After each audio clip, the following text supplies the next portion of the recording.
Hello friends, வாழ்க வையகம், எல்லோரும் நல்லா இருக்கேன், இறைவனை பிரார்த்திக்கிறேன். இன்றைக்கி எங்கள் பேரர் மாலை போட்டுருக்காருங்க. அவருக்கு இன்னைக்கு கன்னி பூஜைங்க. இப்போ தான் ஆரம்பிக்க போகிறாங்க. ஆரம்பித்த பிறகு எடுத்து போடுறேன் வீடியோவை.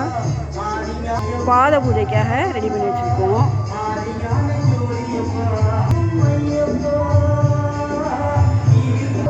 இது சாமி அலங்காரத்துக்கு வர சாமிகளுக்கு போடுறதுக்கும் மாலைங்க.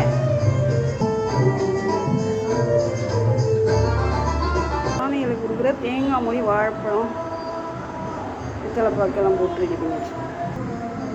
இது டெய்லி சாமி கும்பிட்ற சாமிங்க, ஐயப்பன். சுவாமியை சரணமையப்பா. ஐயப்பா